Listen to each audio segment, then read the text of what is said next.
360 Tamil investment channel சப்ஸ்கிரைபர்கள் அனைவருக்கும் வணக்கம். நம்ம சேனலில் இன்றைக்கி பார்க்க போகிற வீடியோ 10.5% வட்டி தரக்கூடிய சக்தி ஃபைனான்ஸ் என்சிடி அதோட விமர்சனம் தான் பார்க்க போகிறோம். அதுக்கு முன்னாடி உங்கள்கிட்ட ஒரு வேண்டுகோள், இந்த சேனல் இது வரைக்கும் சப்ஸ்கிரைப் பண்ணிக்கோங்க. நம்ம போடுற வீடியோ உடனே நோட்டிஃபிகேஷனாக பக்கத்தில் இருக்க பெல் பட்டனையும் ப்ரெஸ் பண்ணிக்கோங்க. ஃபஸ்ட்டு முதலீட்டு விவரங்கள் பார்க்கலாம். ஓப்பன் ஆகிற டேட் இன்றைக்கி தான் ஓப்பன் ஆக போகுது. Closing date 28 July 2021. இந்த என்சிடி காலாண்டுக்கு ஒரு முறை, மாதத்துக்கு ஒரு முறை, வருஷத்துக்கு ஒரு முறை இன்ட்ரெஸ்ட் தர மாதிரி இருக்குது. முகமதிப்பு 1000 ரூபா, குறைஞ்சபட்சம் 10,000 இன்வெஸ்ட் பண்ணுற மாதிரி இருக்கும். NSE BSE லிஸ்ட்டாகனு சொல்லியிருக்காங்க. இதோட ரேட்டிங் பார்த்தீங்கன்னா BBB ஸ்டேபிள் ரேட்டிங் கொடுத்துருக்காங்க. NRI இதில் இன்வெஸ்ட் பண்ண முடியாது.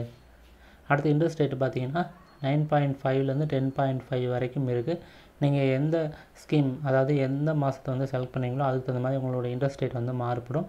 ஒன்ஸ் நீங்கள் செலக்ட் பண்ணிங்கன்னா அதுக்கப்புறம் இடையில மாற்ற முடியாது. இந்த கம்பெனியோட நிதிநிலை பார்த்தீங்கன்னா அந்தளவு ஒன்றும் அட்ராக்டிவாக இல்லை. உதாரணத்துக்கு சொல்லணுன்னா, இவங்க இப்போ பேமெண்ட் பண்ணுற டேக்ஸ் பார்த்தீங்கன்னா இப்போ ரொம்ப கம்மியாகிட்டே வருது. அதேமாதிரி ப்ராஃபிட் பார்த்தீங்கன்னா 2009 5 கோடி இருந்துச்சு, இப்போ 10 கோடி தான் இருக்குது. ஸோ அதே மாதிரி கோவிட்டோட இம்பேக்ட் எப்படி இருக்குன்னு தெரியாது. இவங்களோட ரேட்டிங் பார்த்தீங்கன்னா BBB ஸ்டேபிள். இது அவ்வளோ ஒரு நல்ல ரேட்டிங்லாம் கிடையாது. AAA இருக்கிற கம்பெனியே இப்போலாம் நம்ப முடியல. ஸோ BBBயை வச்சுட்டு நம்ம என்ன பண்ணுறது? ஸோ அவாய்ட் பண்ணுறது தான் பெட்டர். நன்றி, வணக்கம்.